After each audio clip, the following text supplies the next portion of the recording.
শহরের আলাইপুরে দলীয় কার্যালয়ের সামনে ঘটনা ঘটে। নেতাকর্মীদের অভিযোগ, বিক্ষোভ সমাবেশ চলাকালে হঠাৎ করে হামলা চালায় দুর্বৃত্তরা। সমাবেশ লক্ষ্য করে ককটেল নিক্ষেপ ও গুলি ছোড়া হয়। ধারালো অস্ত্র দিয়ে কুপিয়ে প্রায় বিচ্ছিন্ন করে ফেলে জেলা বিএনপির আহ্বায়ক শহীদুল ইসলাম বাচ্চুর হাতের কবজি। রাজশাহী সিটি কর্পোরেশনের সাবেক মেয়র মোসাদ্দেক হোসেন বুলবুল সহ 7 নেতাকর্মী এতে আহত হয়েছে। উদ্ধার করে তাদেরকে পরে হাসপাতালে ভর্তি করা হয়।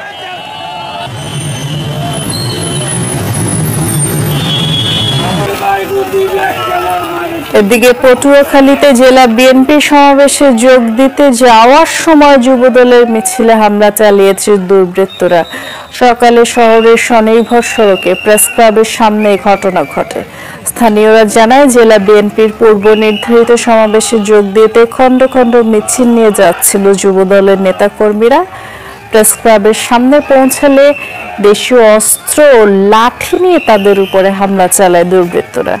এ সময় যুব স্বেচ্ছাসেবক দলের 5 নেতাকর্মীও আহত হয়েছে।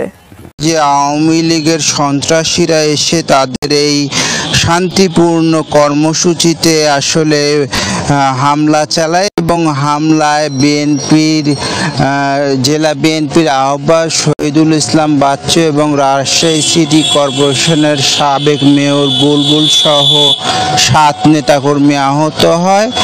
আর আহতদের যে অবস্থা, সর্বশেষ অবস্থা আমি যে কথাটি শুনেছি যে রাজশাহী মেডিকেল কলেজ হাসপাতালে শহীদুল ইসলাম বাচ্চু আশঙ্কাজনক অবস্থায় রয়েছেন। তার ডান হাতের কবজি আসলে প্রায় বিচ্ছিন্ন হয়ে গিয়েছে। এখানে বিএনপি চেয়ারপারসনের উপদেষ্টা রুহুল কুদ্দুস তালুকদার দুলু বলেছেন যে এই হামলাটি অত্যন্ত ন্যাক্কারজনক। এর আগেও কিন্তু শহীদুল ইসলাম বাচ্চুর উপর হামলা হয়েছিল, অর্থাৎ দ্বিতীয়বারের মতো তিনি হামলার শিকার হলেন এবং বারবার কিন্তু তাকেই, যেহেতু তিনি জেলা বিএনপির আহ্বায়ক, তার উপরেই বারবার এই সন্ত্রাসীরা টার্গেট করছে। এবং বিএনপির চেয়ারপারসনের উপদেষ্টা আরেকটি বিষয় জানিয়েছেন যে তাদেরকে যেন সন্ত্রাসীদের যেন আসলে আইনের আওতায় আনা হয়। আরেকটা কথা বলে রাখি, যখন